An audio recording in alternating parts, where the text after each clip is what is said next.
We are going to continue talking about exponential functions. So let's look at the left side of slide. Well, I don't think it's slide 20 for y'all, but you can move it to slide 20. That's the next one we're doing. So if you need to move it around.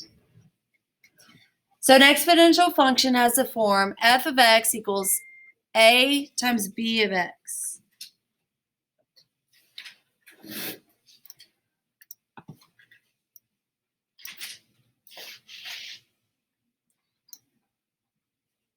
So a times b of x raised to the x value. A is the starting amount. B is your growth factor, and it won't ever be negative, so that's why it says b has to be greater than 0. And x is your multiplier or common ratio. An exponential growth function has the form f of x equals a parentheses 1 plus r to the x value. R is our growth rate as a decimal. So let's look at this function. F of x equals 3 raised to the x value. Complete the table, graph the function, and then identify key aspects of this. So let's look in our calculator. So pull up your calculator.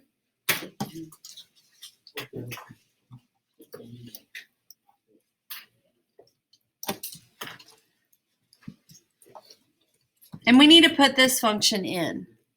So 3 raised to the x value.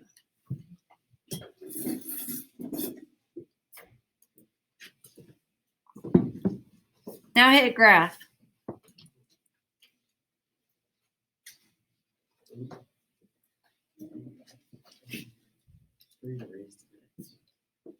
Three raised to the x, yep. So exponential functions have the variable as an exponent.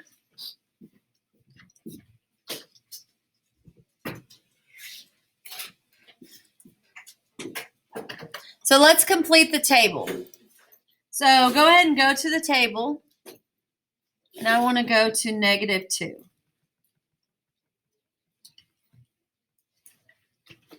(0.11) repeating. So I'm just going to leave it like that, 0.11.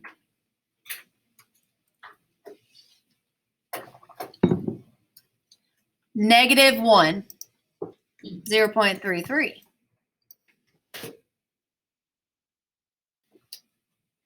0, 1, 1, 3, 2, 9.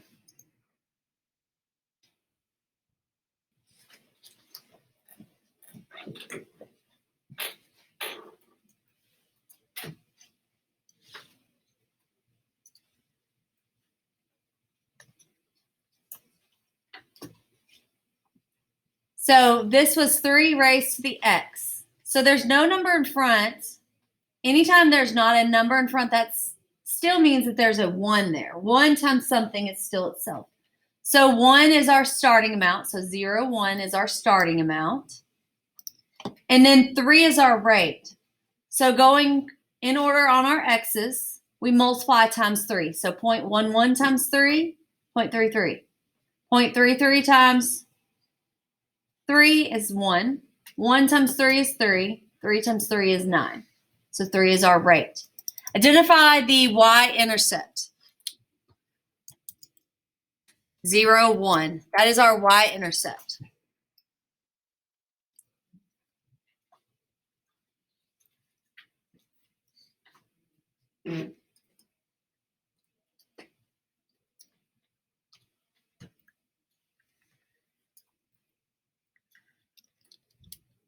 Okay, what is our common ratio? What is our multiplying on the y-axis? Yeah, it's times 3. And what will be the shape of the graph?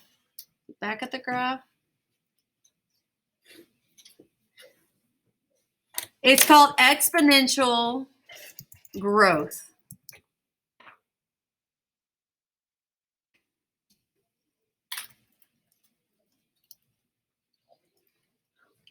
So growth means it's going to go up.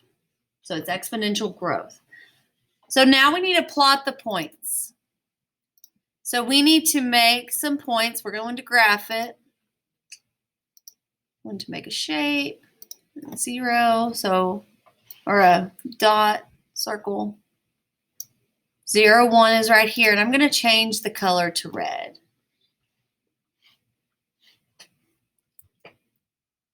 I'm going to make a few more and plot those. So 1, 3, 2, 9.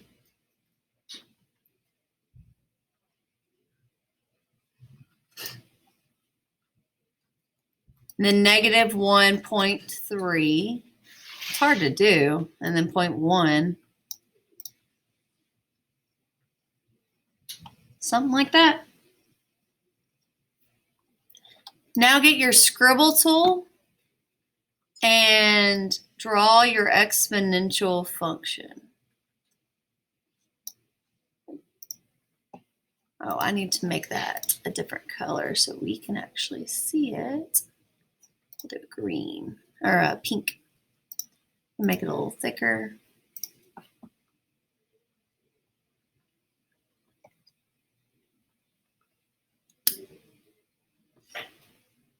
So I just connected the points, but I really need to extend this out.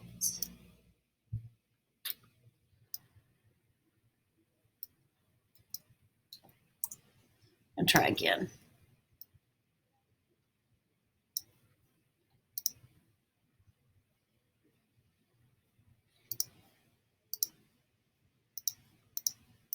There we go.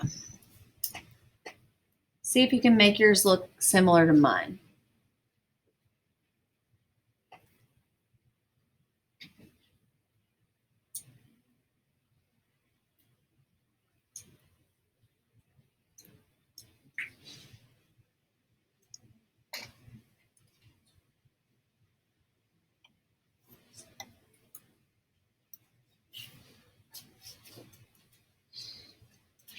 Okay, so if we look at this graph, see how this looks like it's almost on the x-axis?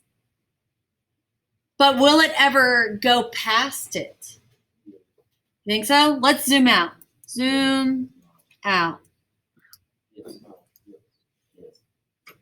Look at it. All right, zoomed out. Is it going past it? I'm going to zoom out again.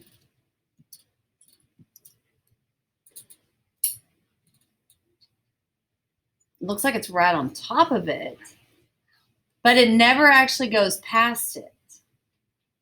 I'm going to hit zoom 6 to get back to my original graph. Zoom 6 takes you back to the original graph.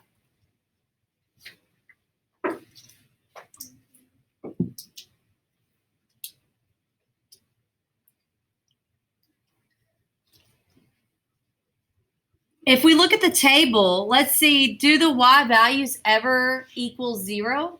Let's look at them. Which way do we need to go to see if the y values ever go to 0? We need to go up so that our x values continue to go down, yeah. Look at those numbers. Oh, what is that? 5.1 e to the negative 5. It's an exponent, 10th power. What that represents is scientific notation. Do you remember scientific notation? Y'all learned about it last year. So if I say, what is that number? It says 5.1 e to the negative 5. What that means is 5.1 times 10 to the negative 5. So as exponential function, you put the 5.1 down and then you move 5 spaces for your decimal. But anytime it's negative, you move left. So 1, 2, 3, 4, 5. So it really represents 0.000051. So that's really, really close to 0, but does it ever pass it? No. So if you look at your table of values, you continue to make your x value decrease, it's still that exponential, that scientific notation. But the exponents continue to get bigger, but they stay negative. So what this means is it gets closer and closer to 0, but never crosses and never touches. So what this is an asymptote. Weird name, right?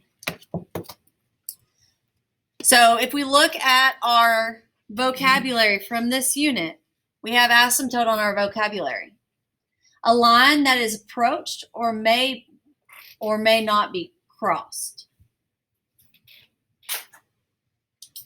So it's going to continue to approach that x-axis, but it'll never touch it, and it will never cross it. So we are going to draw an asymptote here. The asymptote is on our x-axis. So get a line and draw a line on your x-axis. Now I'm going to make it bright green, a little thicker, but then I want it to be dashed.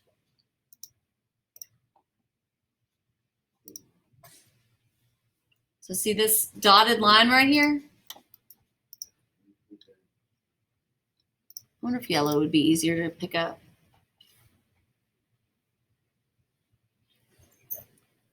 So this is called an asymptote.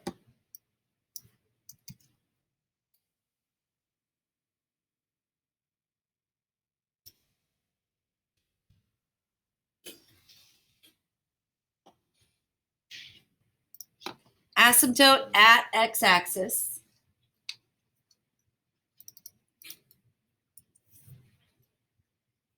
And the line at the x-axis is a horizontal line where the y-intercept is at 0. So it's the line y equals 0. That is your equation of the asymptote.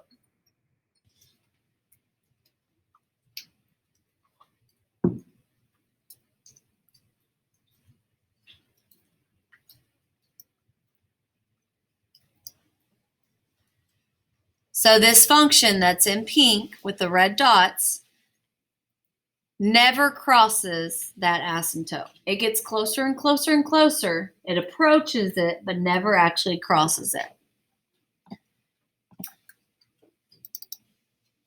So that asymptote is important for us to know for domain and range. So let's look at domain. Domain is our what values? X values. So we look at our x-axis. Our x values can be anything, because we could look at our table and we could go to negative 1,000, or we could go to positive 1,000. So our domain is all real numbers.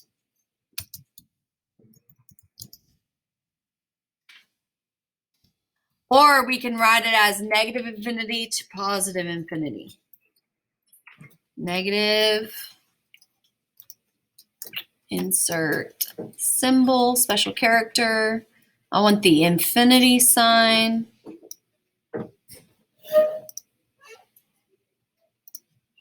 So from negative infinity to positive infinity.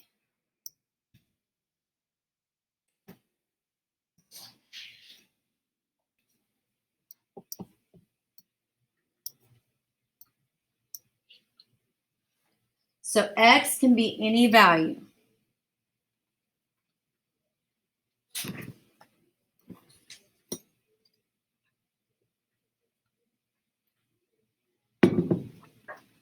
Then the range is our y values. So we look at the y-axis, which is our up and down.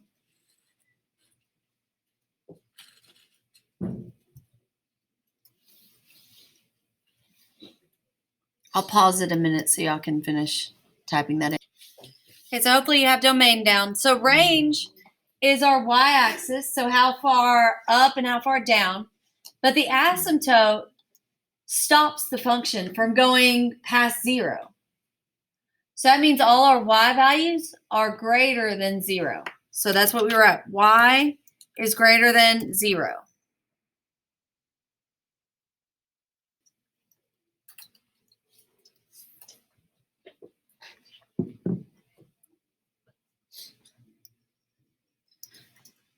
And we already talked about what they mean. The asymptote keeps the y values from going below that 0. And then x can be any number. So y is greater than 0.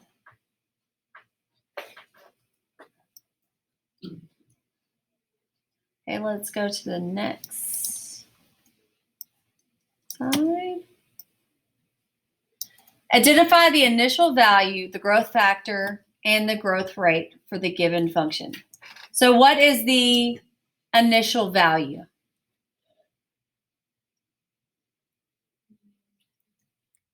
$9.25. The growth factor is going to be that 1.04. But then our growth rate.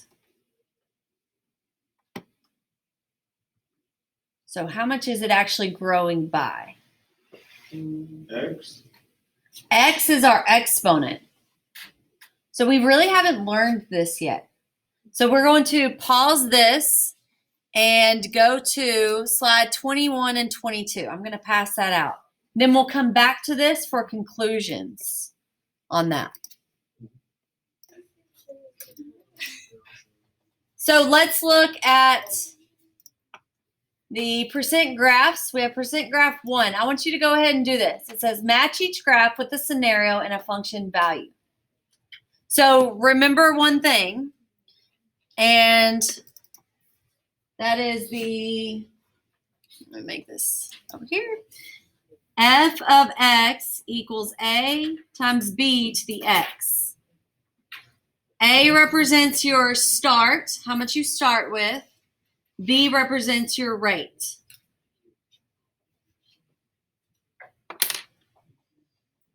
Okay, so I'm going to pause it. I'm going to let you work with your table groups for a few minutes, and then we'll see what you come up with.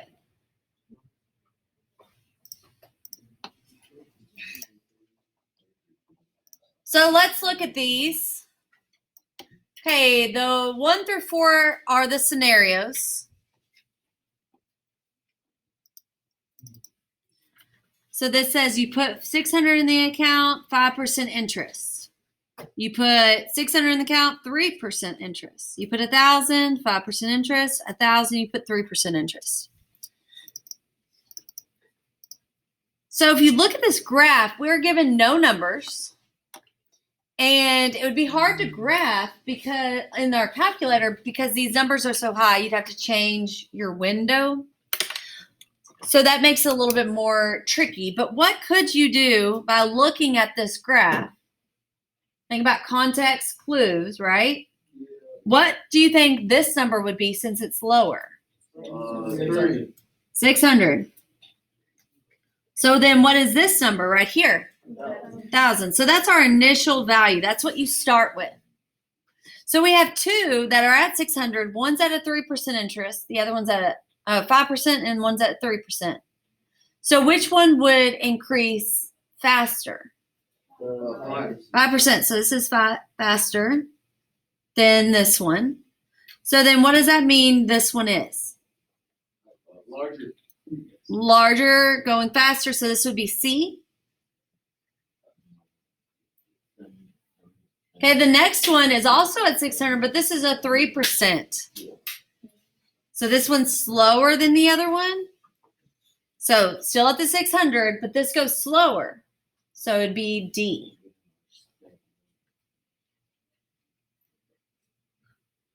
Then 3 and 4 both start at 1,000, so we know that it's either A or B. The difference between them is our rate. A goes faster, B goes slower. So which one's going to go faster? 5%, which would be the A. Yep. So this one's faster, and this one's slower. So 1,000, we got the 3%, so we know it'd have to be B. So once you look at it that way, it makes it a little bit easier. Okay, but now if we look at these, so remember the A is the start, the B is our rate, but these rates are at 5% interest, and all of these are like 1.03 or 1.05. Why do you think that's like that? Why does it have the 1 out front with the interest?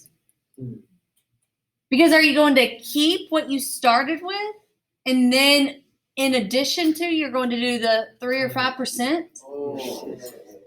So in order to keep what you started with, if we think about it as a percent, we start with 100% of our money, and then we increase it by an interest rate, so by 5%.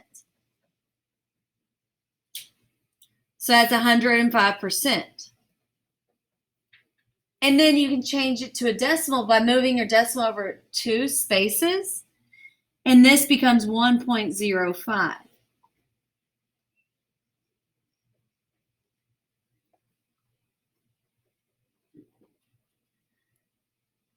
So let's see. We know that this one is the 1.05 because it's a 5% interest. 600 is what you start with, 1.05.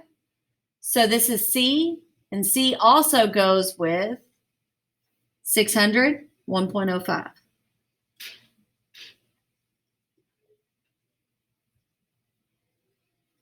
So then the 1.03 is your 100% plus your interest rate, which is 3%. So that's where the 1.03 comes from. So that'll be D.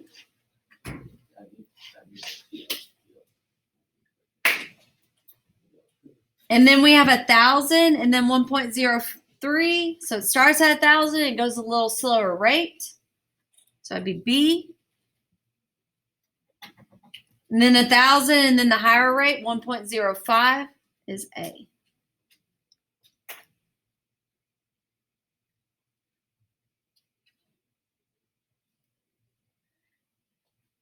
So are the above earning interest graphs increasing or decreasing over time, and why? So let's circle. Are they increasing or decreasing? What kind of graph is this? Increasing. Because you keep what you originally have, and then you are earning interest. The account earns interest over time. So interest is money.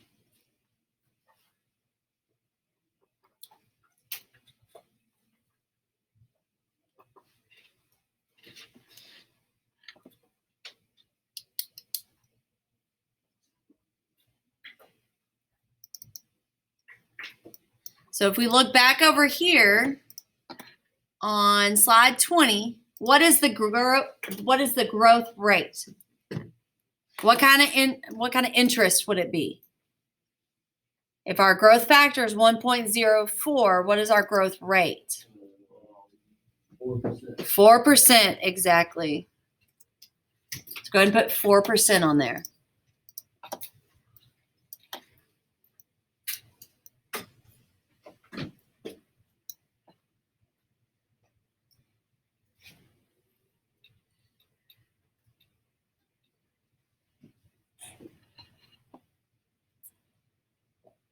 Okay, let's go to the next one. I want y'all to go ahead and talk about it as your group.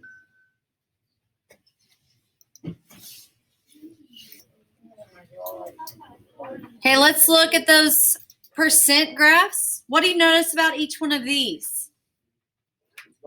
It's going down. So it already says, are the above depreciating values increasing or decreasing?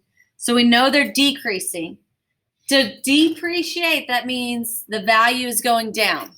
You know, as soon as you drive a car off the lot, the value goes down because it's no longer considered a new vehicle.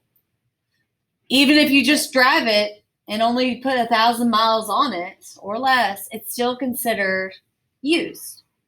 So starts at 20,000, 20,000, 2,000, 2,000. So we can put our y-intercepts here because these are the starts. So this would be 20,000. And this one would be 2,000. Now we need to look at the rates and compare those. So 30% versus 20%. Which one depreciates faster? 30%. So this one's a faster depreciation and this one's slower. So we know they are either A or B. So which one shows faster rate of depreciation? A is going down, but B is going down a lot faster. Then the next one is 20%, so it's not going as fast. So that's your A. So then you can look at the other two. This is 30%, so we know that's going to be faster than the 20%. So D is faster, C is slower.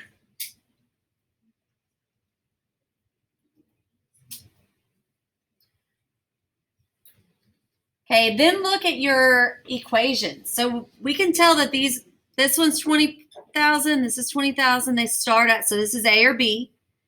0.8 versus 0.3. Where are they getting that from? That's not even over here.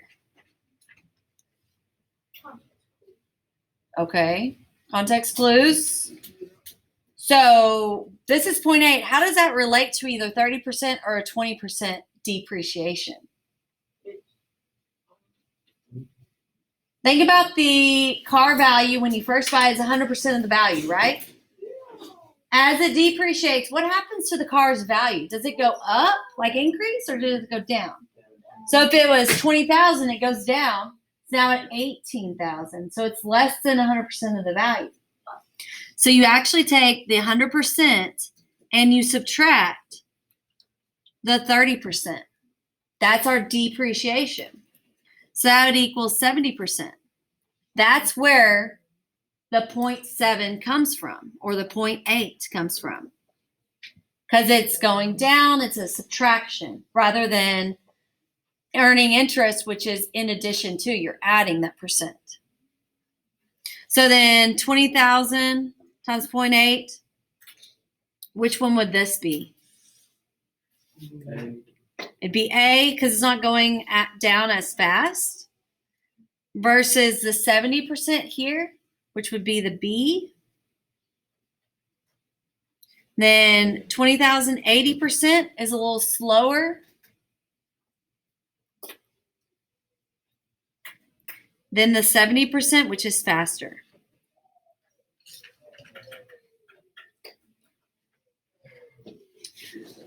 Okay, we are going to finish this on Friday and then close out exponential functions.